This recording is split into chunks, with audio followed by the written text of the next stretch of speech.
Hello friends, मी कोमल सुकाळे. आज मी बनवणार आहे लावा केक. त्यासाठी आपल्याला लावा केक बनवण्यासाठी 2 हाईड अँड सीकचे बिस्किट घेतलेले आहेत. त्याला आपण तुकडे करून घेणार आहोत, छोटे छोटे बिस्किटाचे. बघून घ्या. मला लावा केक बनवायचा आहे. याला आपल्याला पावडर बनवायची आहे. त्यासाठी आपण याचे छोटे छोटे तुकडे करून मिक्सरमधून काढून घेणार आहोत.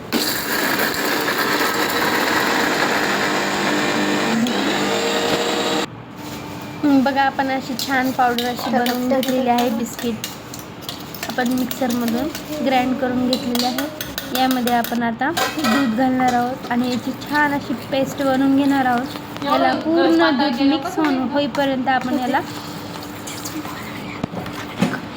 हलवणार आहोत. हे मिश्रण आणि छान अशी पेस्ट बनवून घेणार आहोत. त्यानंतर आपल्याला या पेस्टमध्ये बेकिंग सोडा टाकून घ्यायचा आहे. सोडा टाकला आहे.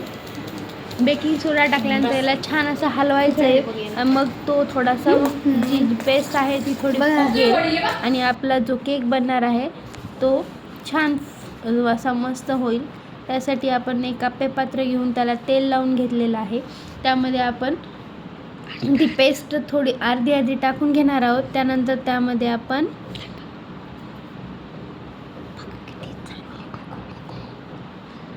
ही पेस्ट अशी अर्धी पूर्ण पात्रामधले टाकून घ्यायची आहे आणि लो फ्लेमवर आपण हे जी शेगडीवर करणार आहोत ते लो फ्लेम ठेवायचं आहे, कारण ते खालच्या साईडने ते जळणार नाही. या पद्धतीने आपण त्याला लो फ्लेममध्ये ठेवल्यानंतर त्यामध्ये आपण डेअरी मिल्क चॉकलेटचे एक पीस त्याच्यामध्ये टाकून घेणार आहोत प्रत्येक केकमध्ये.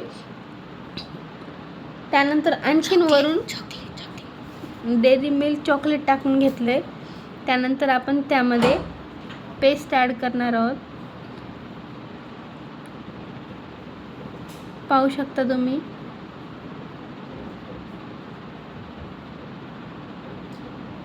त्यामध्ये आपण पेस्ट ॲड केलेली आहे.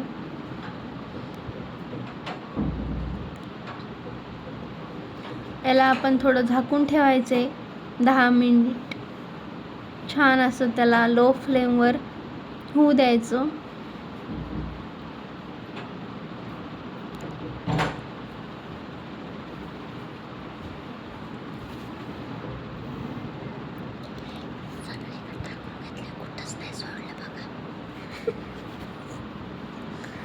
केक आपला रेडी होणार आहे आता. त्यासाठी आपण याला लो फ्लेमवर होऊ देण्यासाठी झाकून ठेवलेलं आहे. त्याला छान अशी वाफ येईपर्यंत आपण त्याला झाकून ठेवलंय. 10 मिनिट ठेवायचं आहे. त्यानंतर आपण बघू शकता किती सुंदर असा फुगलेला आहे. आता आपण त्याला पलटून घेणार आहोत. एक चमचा घेऊन त्याला आपण याला उलट करून त्याला आपण 5 मिनिट आणखी होऊ देणार आहोत. त्यानंतर आपण त्यामध्ये चॉकलेट सिरम टाकून घेणार आहोत.